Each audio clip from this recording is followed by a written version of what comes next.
오늘 말씀을 통해서 같이 함께 은혜를 나누도록 하겠습니다. 사사기서의 말씀 계속되는 말씀이 되겠습니다. 사사기서의 말씀은 이스라엘 백성들이 모세와 여호수아, 그렇죠? 하나님의 걸출한 지도자 모세와 여호수아로 인해서 광야 40년을 걷게 하시고 여호수아와 이스라엘 백성들이 요단강을 건너서 가나안 땅으로 들어가게 됩니다. 가나안 땅으로 들어가서 17년 동안 가나안 땅을 정복하는데, 가나안 땅을 큰 이 지역으로 중앙과 북쪽, 남쪽으로 해가지고 하나님께서 약속하신 가나안 땅을 바로 정복을 하게 됩니다. 그리고 나서 여호수아는 이스라엘 백성들에게 12지파들에게 제비를 뽑아서 그 땅을 분배하게 됩니다. 그리고 나서 여호수아는 하나님 앞에 부름을 받게 되지요. 그래서 모세가 하나님 앞에 부름받게 되고 또 17년 동안 가나안 땅을 정복하고 난 후에 땅을 분배하고 난 다음에 바로 이 여호수아도 하나님 앞에 부름을 받게 됩니다. 그때부터 시작해서 350년 동안 이스라엘 백성들이 왕권 시대를 열 때까지, 왕권 시대가 시작이 되잖아요.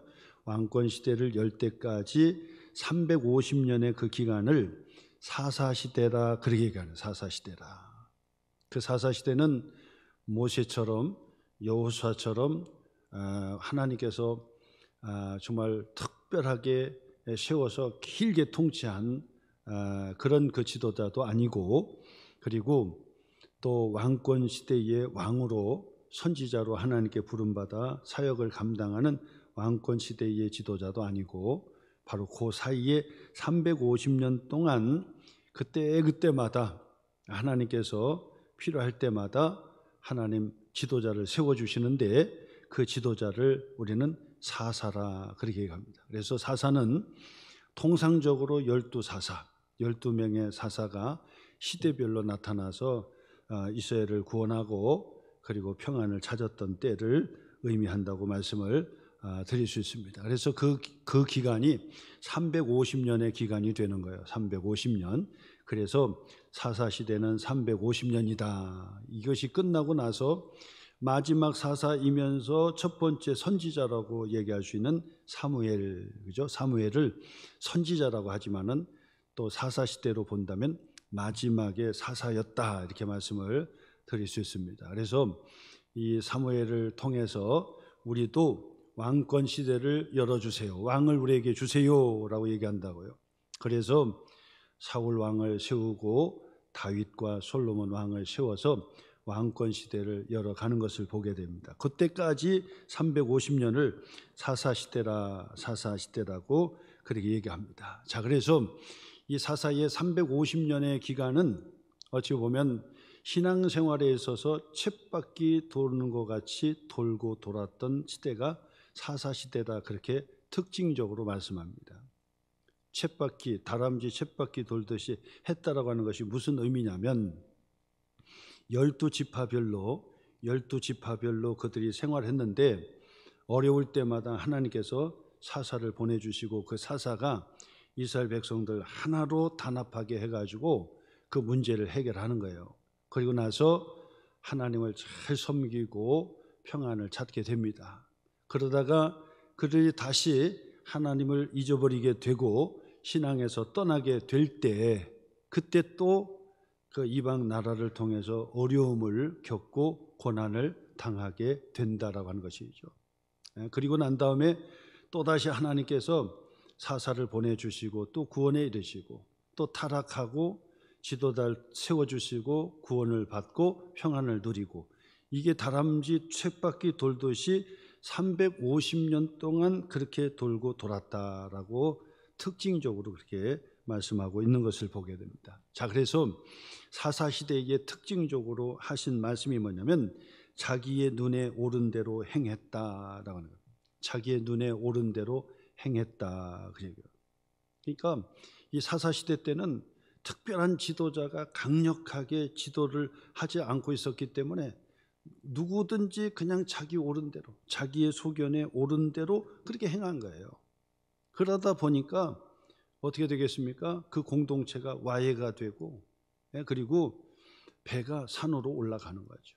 배가 산으로 올라가는 그런 끔찍한 일들을 경험을 하게 됩니다. 그러면 하나님께서는 여지없이 이방 나라를 강하게 세워서 전쟁으로 그들을 종으로 그들을 섬기게 만드는 거예요.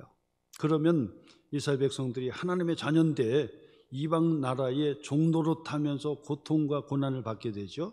하나님께 부르짖게 됩니다. 그 이후에 하나님께서는 또 지도자를 세워주셔서 지도자 중심으로 이스라엘 백성 12지파 공동체가 하나가 되어가지고 바로 그 문제를 해결하는 거예요. 전쟁을 통해서 승리하게 되는 것입니다. 그리고 난 다음에 그 사사가 사는 날 동안 평안해요. 신앙생활 잘하고 믿음생활 잘하게 돼요. 근데 너무 편하다 보니까 또다시 게으러지고 나태해지고 그리고 하나님을 잃어버리게 되고 그 다음에 신앙에서 은혜에서 멀어지게 되는 거죠. 그렇게 되면 또 하나님께서 이방 나라를 세워가지고 또 그들을 전쟁으로 고난과 고통을 당하게 해주시는 거예요. 그러면 그들이 노예 생활하면서 꼼짝하지 못해 하나님께 부르짖게 되는 거예요. 그러면 또다시 하나님께서 사사를 보내주시고 사사를 통해서 하나가 되게 하셨다가 바로 그들을 물리치고 평안을 찾게 해주시고 이것이 다람쥐의 쳇바퀴 돌듯이 이렇게 돌았다고 말씀을 드릴 수 있는데 자기의 소견에 옳은 대로 행했다. 자기의 소견에 옳은 대로 행했다라고 하는 것이 바로 이 사사시대의 특징인데요. 오늘 성경 3장 7절 말씀부터 보니까 여기에 첫 번째 사사가 등장하는데 운니엘이라고 하는 사사가 등장하게 됩니다. 자, 오늘 성경 7절 말씀 다시 한번 보겠습니다. 이스라엘 자손이 여호와의 목전에 무엇을 행하여? 악을 행하여 자기들이 하나님 여호와를 어떻게 했다고요? 잊어버리고 그 다음에는요 바알들과 아세라들을 섬긴지라 그랬어요. 우상에 빠지게 되고 하나님을 잊어버리면 우상에 빠지게 되고 그리고 우상에 빠지면 결국은 뭐죠? 신앙의 방탕한 생활을 하게 됩니다. 그렇게 되면 하나님께서 이방 나라를 탁 들어가지고 하나님의 백성을 전쟁으로 고난을 당하게 만드는 거예요. 그러면 이스라엘 백성들은 꼼짝하지 못하고 이방 나라의 종노릇하면서 고난과 고통 가운데 시간을 지내게 되는 것입니다. 그래서 오늘 성경 우리 8절 말씀도 읽었잖아요. 여호와께서 이스라엘에게 뭐 하시고요? 진노하셔요. 그들을 메소포타미아 왕 구산 리사다임의 손에 파셨으므로 그들에게 이방 나라에 넘겨버렸어요. 그랬더니 이스라엘 자손이 구산 리사다임을 몇 년 동안 섬겨요? 8년 동안 그들을 섬겼다. 8년 동안. 그래서 메소포타미아의 구산 리사다임을 8년 동안 섬겼다라고 하는 이야기는 아주 고난과 고통을 당했다 그래요. 고난과 고통을 당해요. 경제적으로도 다 수탈당하고 그 다음에 인권이 뭐입니까? 인권이 다 유린당하고 그리고 자유를 얻지 못하고 종노릇하면서 꼼짝없이 그들이 8년을 종노릇하면서 살게 되었다라고 성경 우리에게 가르쳐 주는데 앞에서 우리는 사사시대의 배경들을 앞에서 쭉 말씀드렸는데 1장부터 2장, 3장에 걸쳐서 하나님께서는 모세를 통해서도 여호수아를 통해서도 가나안 땅에 들어가거든 그리고 가나안 땅을 정복했어요. 이곳에서 하나님께서 우리에게 주신 행복한 믿음 생활을 하려거든 가나안 족속 7족속이죠. 가나안 족속을 반드시 쫓아내고 멸절하라는 거예요. 그러니까 가나안 땅에서 행복한 생활을 하려면 바로 전쟁을 치러 가지고 7 가나안 족속을 다 물리치라고 말씀하는 거예요. 그래서 제가 말씀드렸듯이 광야 40년도 교회 생활이죠. 가나안 땅에서의 생활도 교회 생활이고. 그래서 하나님께서 모세와 여호수아를 통해서 가나안 족속을 반드시 진멸하고 물리쳐 쫓아내고 진멸하라고 하시는 것은 바로 지금 교회 생활에 있어서 적용하면 무슨 말이라고요? 바로 영적 전쟁을 치르라. 영적 전쟁을 치르라는 거예요. 그래서 영적 전쟁을 치르면 영적인 행복을 찾아주는 거예요. 하나님께서 평안을 주시는 거예요. 영적 전쟁을 치르면 하나님께서 반드시 복을 주시는 거예요. 근데 영적 전쟁을 치르지 않고 게을러지면은 어떻게 될까요? 성경은 우리에게 뭐라고 얘기합니까?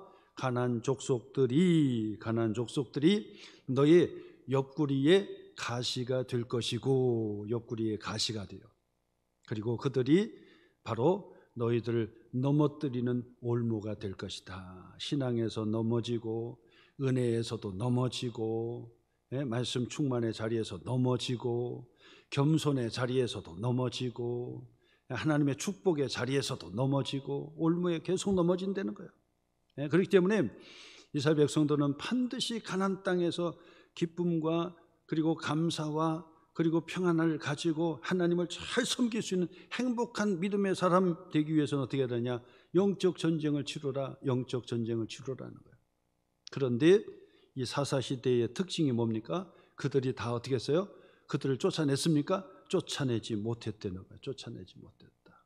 그래서 1장부터 3장에 이르기까지 계속해서 반복되는 단어 중에 하나가 쫓아내지 못했다. 그들이 철병거가 있음으로 인해서 쫓아내지 못했다는 거예요. 하나님은 믿음으로 그들을 쫓아내라고 그렇게 말씀하고 있는데도 불구하고 그들이 게을러서, 영적으로 게을러서 쫓아내지 못했다는 거예요. 쫓아내지. 그것이 특징이에요. 그랬더니 반드시 바로 너희 옆구리에 가시노릇한다. 가시노릇. 그래서 여러분 신앙생활 하면서 풀리지 않는 것이 계속 있다 하는 것은 영적으로 반드시 풀어내야 될 것이 있다는 거예요. 영적으로 풀어내야 될 것이 있다. 그리고 영적인 분별력을 늘 가지셔야 돼요. 우리의 눈을 떠서 육적인 눈만 떠서 볼 것이 아니라 영적인 눈을 떠서 자꾸 영적 세계를 보아야 돼요. 영적 세계를 느낄 수가 있어야 된다. 그래서 어떤 일이 있어도 하나님께서 기뻐하시는 일이 무엇이고 하나님께서 기뻐하지 않는 것이 무엇이고 그리고 마귀가 좋아하는 것이 무엇이고 마귀에게 틈을 주지 말아야 되고 그들에게 올무로 넘어져서는 안 되는 거야. 시험에 넘어져서는 안 된다. 그래서 예수님께서도 우리에게 가르쳐 주신 그 기도죠. 시험에 들지 말게 하여 주옵소서. 시험에 들지 말게 해 주옵소서. 시험에 한번 넘어지면요, 다 넘어지게 돼 있어요. 시험에 한번 걸려서 넘어지면 처참하게 넘어지게 돼 있어요. 근데 본인은 또 몰라. 본인은 그 상황을 몰라요. 그게 특징이더만요. 제가 볼 때는 딴 사람이 된 건데 본인만 몰라. 본인만. 시험에 단단히 들었기 때문에 영적으로 딱 깨어가지고 그 상황이 무엇인지를 딱 캐치를 해야 되거든. 아, 이게 마귀가 좋아하는 것이로구나. 성령이 기뻐하는 것이 무엇인가. 마귀에게 틈 주지 말라 했는데 기도하다가 그치면 틈을 주는 거고, 예배 등한시하면 틈을 주는 거고, 미워하고 시기하고 질투하면 반드시 그 틈에 마귀는 쏙 들어가게 돼 있어요. 그렇기 때문에 그 부분에 있어서 본인이 정신을 차리고 잘 봐야 되는데 본인만 몰라요. 주변에 다 알아. 시험 들었구나. 다 아는데 본인만 몰라요. 본인만. 영적으로 깨어서 영 분별을 하고 있어야 됩니다. 영적 전쟁의 승리자가 되려면 반드시 영 분별을 하고 있어야 돼요. 영적으로 깨어 있어야 돼요. 그래서 이게 하나님 성령께서 기뻐하시는구나. 그러면 그걸 계속할 수 있어야 되지만은 이거는 성령께서 기뻐하지 않는구나. 마귀가 좋아하는 거구나. 마귀가 우는 사자처럼 삼킬자를 두루다니며 찾는다 그랬는데 마귀의 밥이 되고 마귀에게 휘둘리는 사람이 되어서는 안 되는데, 마귀에게 휘둘리는 사람이 되어서는 안 되고 마귀에게 완전히 예속돼 가지고 마귀짓 해서는 안 되는데, 가룟 유다도 보세요. 순간적으로 마귀가 들어가 버리니까 그가 결국 예수님을 돈 받고 파는 그런 제자가 됐잖아요. 얼마나 불쌍합니까? 예수님께서 말씀하셨습니다. 차라리 여자에게서 나지 않았으면 좋았을 인생이었다는 거야. 3년 동안이나 예수님과 함께 했는데도 불구하고 마귀가 들어가가지고 시험에 올무에 빠져가지고 결국 예수님을 내어주는 그런 비참한 인생이 되었어요. 나중에서 깨닫고 받은 돈을 던져버렸지만은 결국 고통 가운데 그는 어떻게 했습니까? 죽을 수밖에 없었다라고 하는 거죠.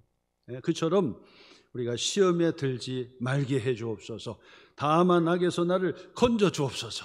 다만 악에서 나를 건져 주옵소서. 그리고 마귀는 믿음으로 대적하면 마귀는 떠나간다 그랬단 말이에요. 그렇기 때문에 우리가 믿음으로 강하고 담대하게 대적하면 그들이 떠나가는 거예요. 마귀가 떠나가는 거예요. 그래서 우울한 마음도 떠나갈지어다. 미움과 다툼, 미움과 시기, 질투의 마음도 떠나갈지어다. 우울한 마음도 떠나갈지어다. 섭섭한 마음도 떠나갈지어다. 그래서 그 스스로가 그것을 잘 관리하셔야 돼요. 다 떨어버려야 돼요. 우리의 쓴뿌리, 우리의 악한 것, 악한 마음, 돌짝밭과 가시밭과 같고 길가가 같은 그런 밭을 완전히 뒤집어 엎어요. 뒤집어서 봄날이 되어서 막 뒤집어 엎어서 생명의 씨앗을 심듯이 그걸 뒤집어 엎어버려야 돼요. 그래서 마음밭이 정말 하나님께서 심어 놓으면 30배, 60배, 100배 할 수 있는 하나님의 복을 받을 수 있는 그 심령, 그 하나님의 축복의 그 마음으로 하나님께서 축복해 주실 수 있는 마음으로 싹 바뀌어져 버려야 된다고요. 그런데 이스라엘 백성들이 어떻게 했습니까? 다 쫓아내지 못했다. 쫓아내지 못했어요. 믿음의 문제였습니다. 마음이 강하고 담대하지 않았기 때문에 그렇습니다. 그리고 그런 결과로 그가 어디를 가든지 형통한 복을 받지를 못했다는 거예요. 자, 그러니까 하나님께서는 어떻게 했습니까? 성경의 말씀을 보니까 그들이 믿음으로 칠족속을 쫓아내지 못하니까 하나님께서는 그들을 이방 손에 넘겨주게 되는 거예요.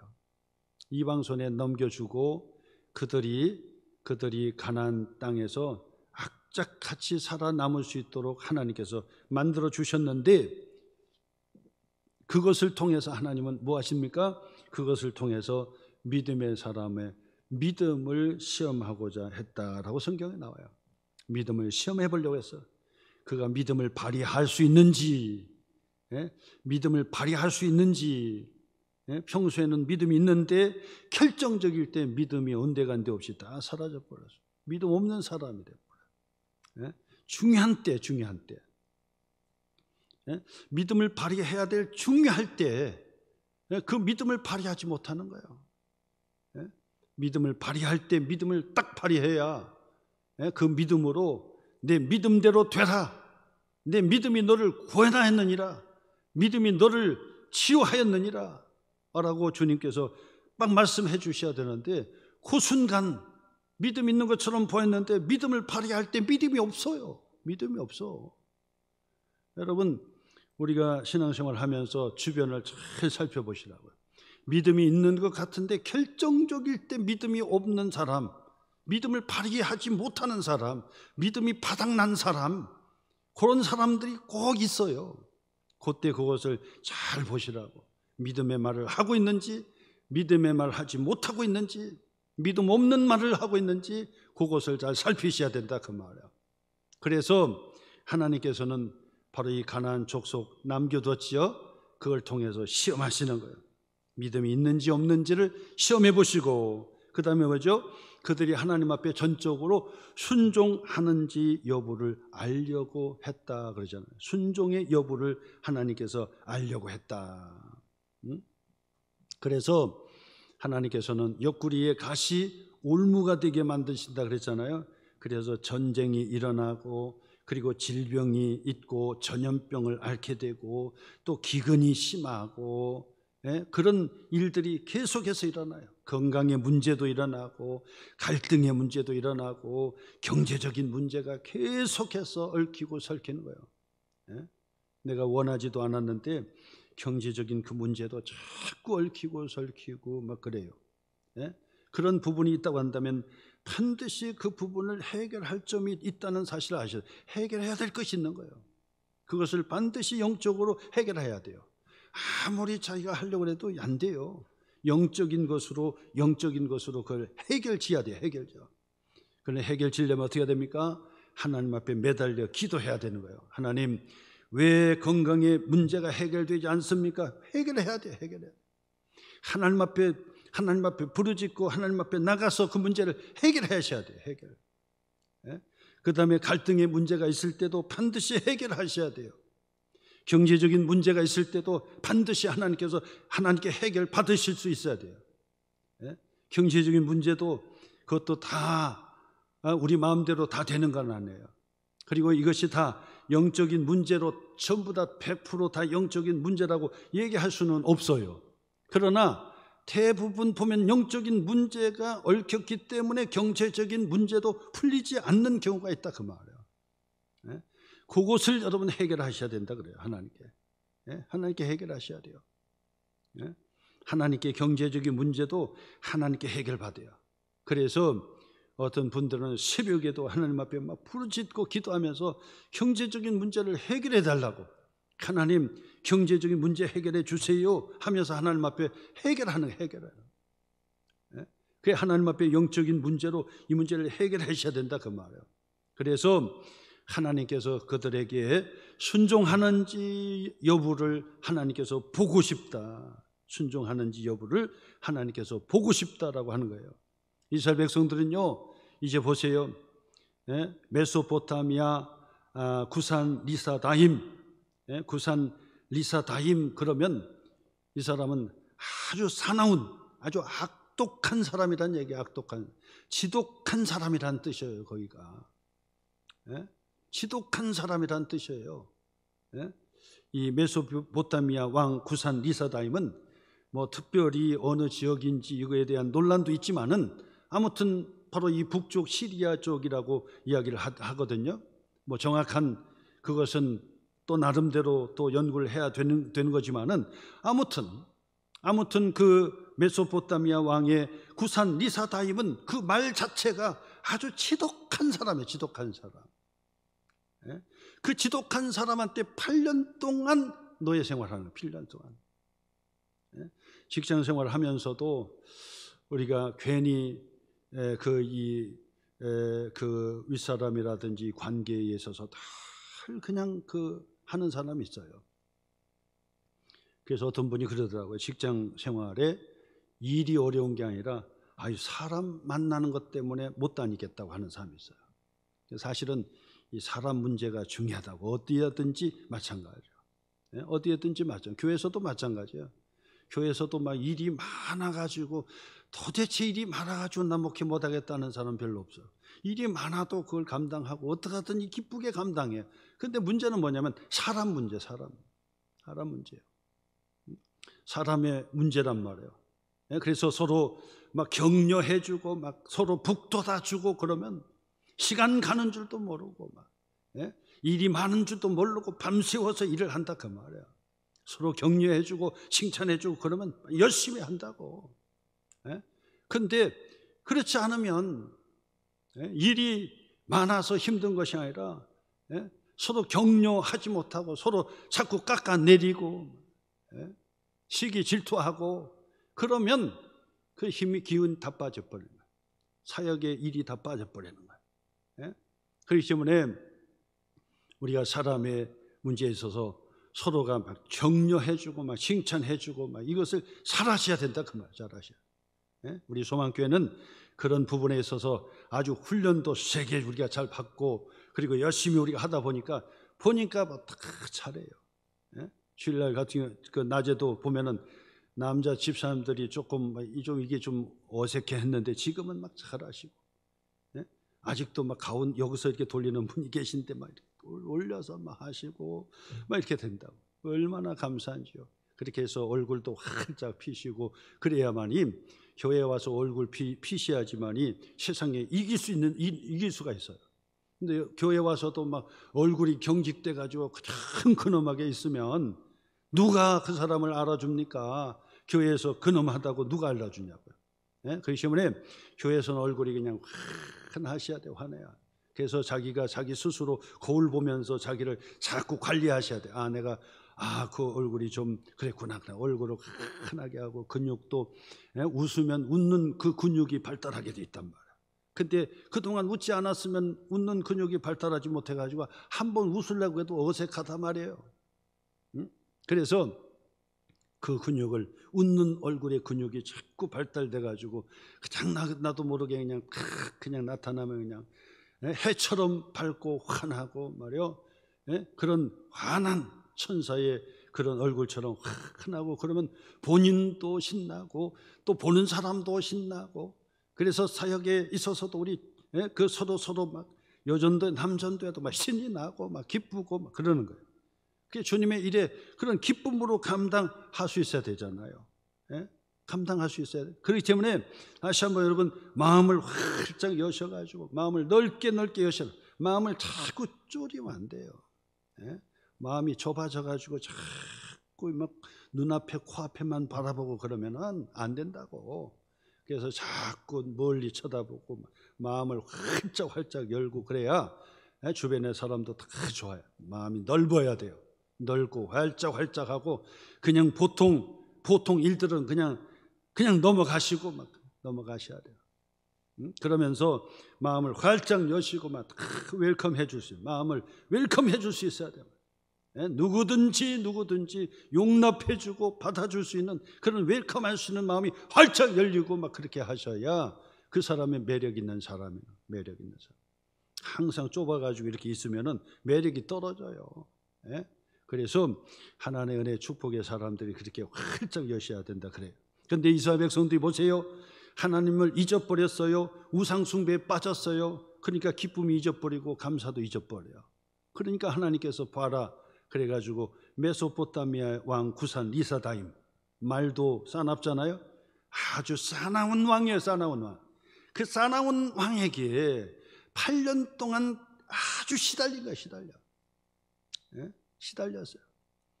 세금도 다 뜯어가고, 그리고 가을 농사, 1년 농사 다 하면 다 뜯어가. 먹을 것이 없어. 씨도 뿌릴 수가 없어요.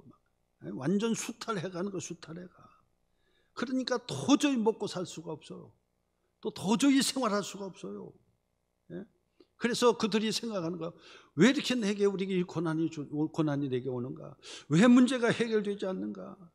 건강의 문제도 해결되지 않고, 갈등의 문제도 해결되지 않고, 경제적인 문제도 해결되지 않고, 그리고 행하고자 하는 형통의 축복이 임해야 되는데 하는 일마다 막혀요. 왜 안 될까? 왜 안 되는 거예요? 그때의 결론이 뭐냐? 하나님 앞에 엎드려 기도하는 수밖에 없다. 그 말, 기도하는 수밖에. 그래서 보세요. 9절 말씀 표시해 보세요. 이스라엘 자손이 뭐 하기 시작했어요? 여호와께 부르짖기 시작했다. 요거밖에 없어요. 기도가 답입니다. 너무나도 잘 알지만은 기도가 답이에요. 너무나도 잘 알고 있어요. 근데 기도하기 전에는 이것저것 그냥 다 해보는 거예요. 그냥 해보는 거예요. 내가 발버둥 쳐보는 거예요. 발버둥 치는 거예요.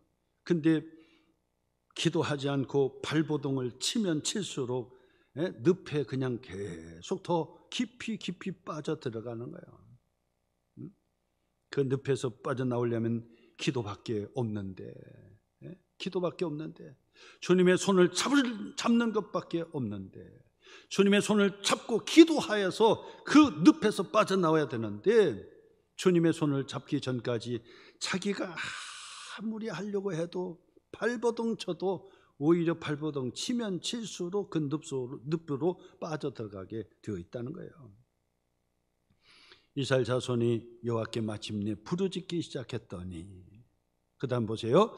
여호와께서 이스라엘 자손을 위하여 한 구원자를 세워 그들을 구원하게 하시니, 하나님께서 바로 12지파 공동체에 한 지도자를 딱 세워주셨다.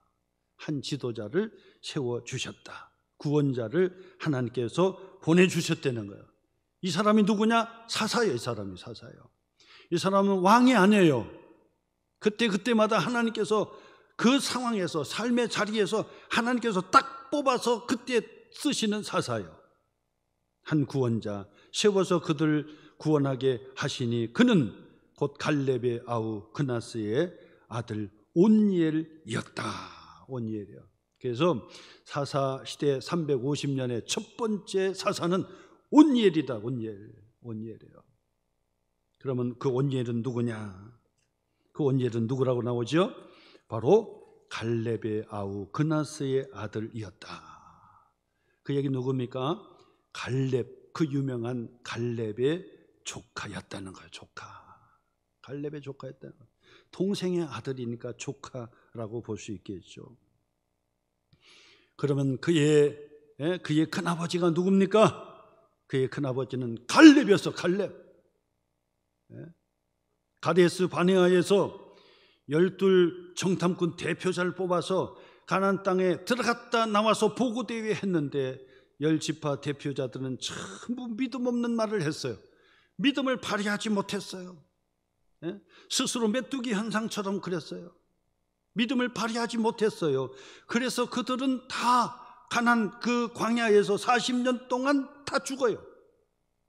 그런데 바로 그 12 정탐꾼 중에서 딱 2사람만 믿음을 발휘했습니다. 믿음의 말을 했습니다. 믿음의 말. 누굽니까? 여호수아와 갈렙이에요. 여호수아와 갈렙. 그것도 여호수아보다 나이가 10살이나 어려요. 10살 어려요.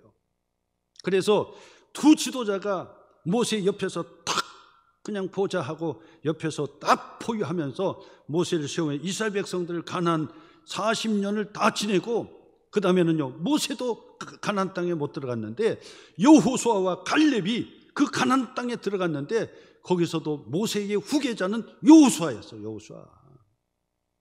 그러면 어떤 사람 입장에서 가만히 생각해보면 갈렙은 그는 뭐냐? 갈렙은 뭐냐?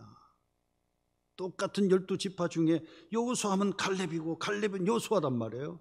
근데 갈렙은요 모세의 후계자가 되지 못했어요. 보통 사람 같으면 시기하고 질투할 수도 있습니다. 그래서 여호수아가 지도할 때 딴전 부리고, 너나 나나 똑같은 반열인데 네가 모세의 후계자냐? 그러면서 옆에서 깐족하면서 방해할 수도 있는데, 이 갈렙은 그렇지 않았어요.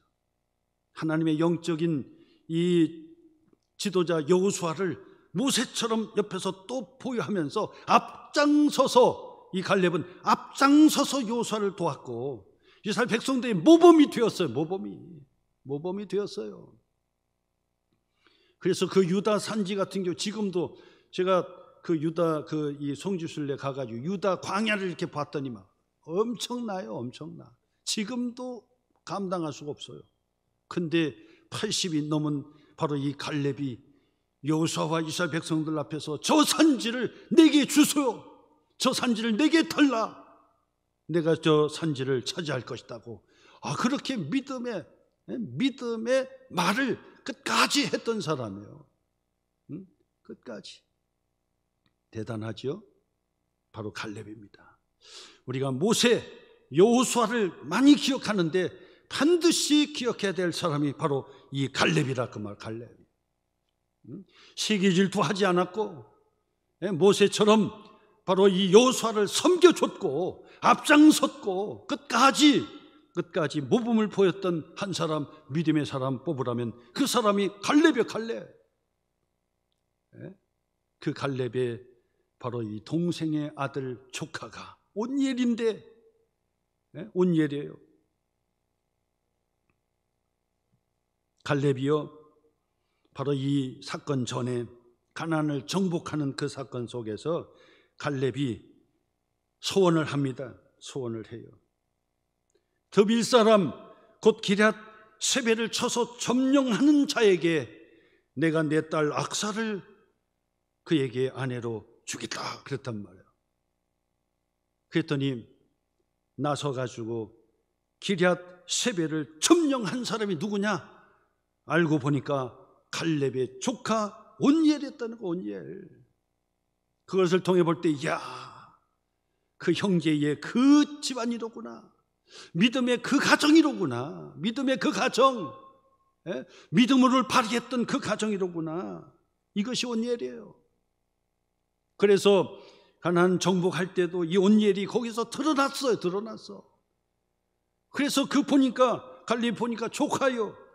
그래서 딸 악사를 아내에게 주고, 그 딸 악사는 또 욕심이 있어서 아버지, 내가 원하는 것대로 하지 않고 아버지 원대로 했으니까 내게 윗물 아랫물 주세요 하면서 재선권도 얻어 가시고 가정을 이뤘던 사람이 바로 온니엘이다. 그만 온니엘.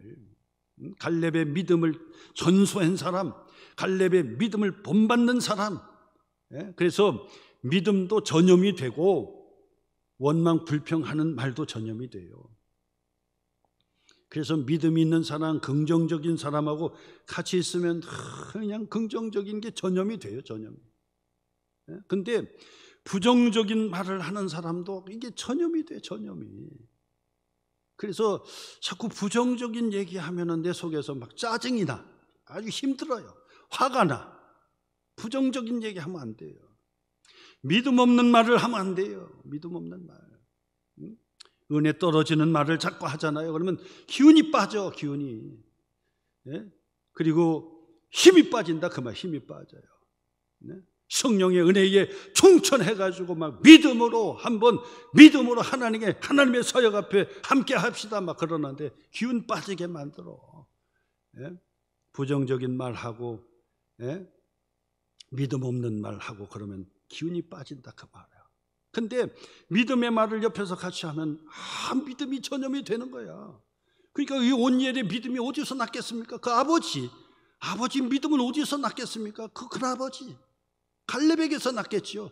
그 갈렙은 젊어서도 믿음의 말, 40년 광야를 지내서 믿음의 말, 가나안 땅에 정복하는데 믿음의 말, 본이 되는 말, 그러면서 이 산지를 내게 달라. 나도 아직도 나는 건장하다 막 그러잖아요. 온니엘이 바로 첫 번째 사사로서 하나님 앞에 세움을 받게 되었다는 거예요. 하나님께서 이스라엘의 구원자로 온니엘을 딱 세워 주셔가지고 온니엘이 지파의 하나님의 백성들 딱 하나로 뭉치게 만들어가지고 메소포타미아 왕 구산 리사다임, 이 사악한 자야. 아주 지독한 왕이란 뜻이에요. 그 뜻이. 그를 물리치게 됩니다. 오늘 성경 10절 말씀 보겠습니다. 여호와의 영이 그에게 임하셨으므로. 당연하지요. 믿음의 말 하는 사람은 성령 충만한 사람이요. 성령 충만하면 성령의 열매가 주렁주렁 열려요. 성령에 충만하면 성령의 열매가 열리게 돼 있어요. 성령 충만하면 은혜의 말이 나오게 돼 있어요. 성령 충만하지 못하고 성령에서 벗어나기 시작하잖아요. 그러면 은혜 떨어지는 말이 자꾸 덜거덕 하는 소리가 나게 돼서. 근데 본인은 몰라. 본인만 몰라. 옆에 다 하는데 본인만 몰라. 본인만 모른다고. 그래서 우리는 영적으로 깨어 있어야 돼요. 깨어 있어. 온니엘은 누구냐? 성령에 충만한 사람이었다. 하나님의 영이 그에게 임하셨으므로 그가 이스라엘의 사사가 되어 나가서 싸울 때에 여호와께서 메소포타미아 왕 구산 리사다임을 그의 손에 넘겨주심에 온니엘의 손이 구산 리사다임을 이기니라. 어떻게 이겼느냐는 필요 없어요. 어떻게 이겼느냐는 얘기할 거 없어요. 믿음으로 이기는 거. 믿음으로. 내게 능력 주시는 자 안에서 성령에 충만하면 너희가 권능을 받고 예루살렘과 온 유대와 사마리아 땅끝까지 정복하리라. 내 증인이 되리라. 어떻게 이겼는지는 말할 것도 없어요. 이거는 하나님께서 이기게 해주시는 거예요. 하나님께서 승리케 해주시는 거예요. 문제 해결해 주시는 거예요. 성령 충만하고 하나님의 은혜 충만하고 그러면 하나님께서 문제 해결해 주십니다. 갈등의 문제도 해결해 주십니다. 경제적인 문제도 해결해 주십니다. 질병의 문제도 해결해 주십니다. 가정의 문제도 해결해 주십니다. 하나님께서 평안케 해주시고 은혜로 충만케 해주신다는 말씀을 우리에게 가르쳐 주는 것입니다. 그래서 구산 리사다임을 이 지독한 악독하고 사악한 자를 물리치는 거예요. 물리치고 그 다음 보세요. 그 땅이 평온한 지 40년 8년 동안 곤욕을 치렀는데 바로 온니엘이 그들을 물리치고 나서 몇 년요? 40년 동안 샬롬, 40년 동안 기뻐하며 감사하며 예배하며 하나님 찬양하며 하나님 기억하며 하나님의 은혜를 나누는 40년의 평안을, 샬롬을 그들이 경험했다는 거예요. 근데 그 뒤에가 더 중요해. 40년을 평온한지라 그랬잖아요. 근데 그 뒤가 중요해요. 그나스의 아들 온니엘이 죽었더라. 네? 그나스의 아들 온니엘이 죽었더라 그 얘기예요. 자, 이건 무슨 얘기인지 한번 가만히 생각해 보세요. 네? 그나스의 아들 온니엘이 40년 그 이후에 40년 사는 날 동안 평안했다는 거예요. 그러면 이 온니엘이요 구산 리사다임을 물리치고 평안을 찾은 것도 찾은 것이지만은 그가 죽는 날까지 이스라엘의 영적인 영향력을 끼치는 사람이 되었다 그 말이에요. 놀라운 얘기입니다. 이 온니엘이 마지막 죽는 날까지 영적인 영향력을 끼치고 있었다는 거예요. 너무나도 귀하지 않습니까? 여러분 때문에 여러분의 가정이 평안을 찾고 신앙적인 하나님의 축복의 역사가 여러분 때문에, 여러분의 기도 때문에, 여러분이 살아있는 동안에 그것이 유지될 수 있다는 것이 얼마나 하나님의 축복입니까? 여러분의 기도 때문에 우리 소망교회가 평안하고, 여러분의 기도 때문에 우리 소망교회 성도님들이 기도응답 받고 은혜 받고 하나님의 축복의 역사가 일어난다고 한다면 얼마나 감사합니까? 사사시대 350년입니다. 350년이에요. 짧은 기간이 아닙니다. 그들은 각 지파별로 흩어져서 있었어요.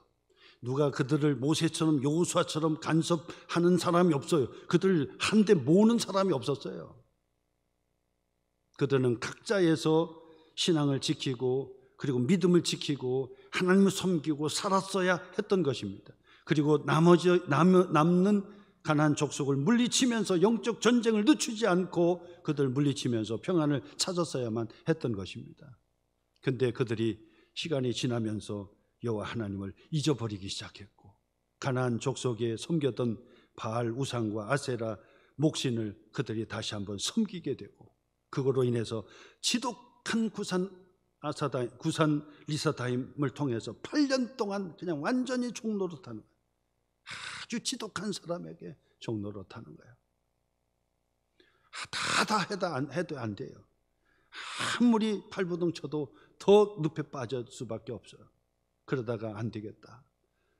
바로 모세와 여호수아와 하나님의 우리의 백성들이 하나님을 섬겼던 것처럼 하나님의 끈을 붙잡아야 되겠다. 기도 붙잡아야 되겠다. 그래서 다시 기도의 줄을 붙잡고 하나님 앞에 기도했더니 하나님께서 바로 온니엘이라고 하는 사사를 보내주셔서 구산 리사다임을 쫓아내고 40년 동안 그가 죽는 날까지 40년 동안 샬롬 하나님의 평안으로 하나님을 섬기고 그리고 하는 일마다 형통하고 그 형통이 뭡니까? 시냇가에 심기운 나무가 시절을 쫓아 과실을 맺음과 같이 시냇가에 뿌리를 탁 받고 있으니 뭐 가뭄의 염려가 없지요. 그래서 늘 시절을 쫓아서 잎이 피고 꽃이 피고 열매를 맺고 그러면서 청청하게 그렇게 사는 형통한 하나님의 축복. 여러분 예수 믿고 믿음 생활 한다는 것은 하나님께서 반드시 어떻거나 어렵고 힘든 일도 있지만은 때로는 인내하라고 훈련시키느냐고 하나님 고난도 주시지만은 하나님께서는 그때마다 보너스 복도 주시고 기쁜 일도 주시고 은혜의 삶도 주시고 기도응답도 주시고 하시는 거예요. 하나님의 자녀들은 그런 복을 받는 거예요. 앞서도 말씀드렸죠. 이스라엘 백성들이 가나안 땅을 하나님께서 주셨는데 가나안 땅에 들어가기 전에 바로 요단 동편의 모압 평지를 하나님께서 주셨다 그랬죠. 그것은 뭐라고 했습니까? 가나안 땅을 주셔야 되는데 이 땅도 주셨다고요. 요단 동편도 주셨어요. 그건 뭐죠? 보너스 복. 천국을 맛배기로 주시는 거예요. 이처럼 하나님의 자녀들에게는 그때그때마다 힘들고 어렵지만은 하나님께서 맛배기의 복을 다 넣어주시는 거예요. 그걸 보셔야 돼요. 하나님께서 다 그것을 주시는 거예요. 은혜를 주시는 거예요. 하나님께서 은혜를 그때그때마다 탁탁 넣어주시는 거예요. 사소한 것 같지만은 하나님께서 그거 하나하나를 탁탁 채워주시는 거, 탁탁 채워주시고. 저도 목회를 하면서 그런 하나님의 은혜가 있어. 그런 하나님의 은혜가 간증하려고 해도 다 할 수가 있는데 그때마다 그냥 척척 채워주셔. 채워주셔. 우리가 뭐가 필요하다 톡 채워주시고, 뭐가 필요한데 턱 채워주시고. 그래 참 감사하죠. 그래서 우리 사모하고 둘이서 얘기하는 하나님이 참 우리가 그냥 이야기하는 그 말도 다 하나님께서 들어주시는구나. 어떤 날은 설교하고 집에 가면 막 허기가 지잖아요. 그래서 통닭집 먹고 싶다. 그랬더니 또 집에 가니까 또 통닭을 또 다 이렇게 또 배달해 주시고, 또 어떤 때는 좀 통닭도 먹고 싶다. 그랬더니 거기 보니까 띵동해서 보니까 통닭이 왔어요. 그래서 누가 해주셨나? 우리 소망교회 권사님이 해주셨나? 집사님이 해주셨나? 그랬더니 할 사람이 없고 해주시면 문자를 줬을 텐데 문자도 없어요. 그래서 이상하다. 그래서 통닭을 받고 난 다음에 가만히 보니까 이게 누가 했는지를 모르겠어요. 물어볼 수도 없고. 그래서 내가 그 가게에다 전화해서 여기 통닭이 여기 왔는데 이게 누가 한지는 잘 모르겠습니다. 그랬더니 아이고 그거 잘못 배달했네요. 잘못 배달했대. 그러면 그렇지. 근데 하나님이 또 통닭을 먹고 싶다고 했는데 다 배달해 주셨는데 또 그냥 가지고 가실려나. 그래서 조금만 기다리세요. 거기 그 옆동인데 그거 가지러 가실 거예요. 그러더라고요. 안 먹고 있었죠. 그랬더니 계속 안 오는 거야. 그냥 다시 전화했죠. 그래가지고 왜 빨리 안 오시냐고, 이거 다 식고 막 그러는데 왜 안 오시냐고 그랬어요. 그랬더니 그냥 드셔야 되겠어요. 안 가져가신대요. 그래서 하나님 감사합니다. 주여. 그냥 사소한 얘기지만은, 그러나 우리가 정말 그냥 툭툭 던지는 그 말 한마디도 여러분 가만히 생각해 보세요. 그러면 하나님께서 그냥 그렇게 해주셔요. 한번 여러분들이 시험해 보시라고. 한번 해보라고. 하나님, 통닭이 목사님도 먹고 싶다는데 저도 한번 통닭 좀 한번 먹고 싶은데 좀 한번 좀 봐야 되겠습니다. 그러면 또 모르죠. 옆동 가는 통닭이 여러분에게 또 배달하는지 모르겠는데 한번 해보시라고. 이런 걸 경험하셔야 돼요. 이런 걸 경험하셔야 돼요. 진짜로. 예? 역 앞에 기다리고 있다가 하나님 기도해서 하나님 전도하다. 하나님 이거 여기 전도하는데 하나님 빵 좀 주셔야지. 하나님이 주신 줄 믿습니다. 빵 좀 주세요. 그랬단 말이에요. 그랬더니 진짜로 누가 얘기한 거 아니잖아요. 내가 뭐 들으라고 크게 한 것도 아니잖아요. 근데 5분도 지나지 않았는데 갑자기 어떤 사람이 빵을 들고 오는 거예요. 그 빵을 드시라는 거예요. 이게 뭡니까? 그랬더니 지나가다가 전도하는 거 보고 감동이 돼서 그냥 드리는 겁니다. 그러더라고. 이게 제가 이 말씀 이게 하면은 믿음이 없는 사람은 이 얘기 들으면 목사님 또 뭐 별 얘기 다 하네 이런 얘기 다 못해요. 그것뿐이 아닙니다. 그때마다 즉각적으로 하나님 응답해 주시는 거 있단 말이에요. 그러니까 즉각적으로 응답해 주시는 것을 한번 그걸 경험하셔야 돼. 하나님 앞에 배수진을 딱 치시고 하나님 이거 해 주셔야 됩니다 하고 딱 하나님 앞에 조급하게 구해보세요. 다 틀림없습니다. 우리 하나님, 살아계신 우리 하나님 들어주십니다. 함께 해주십니다.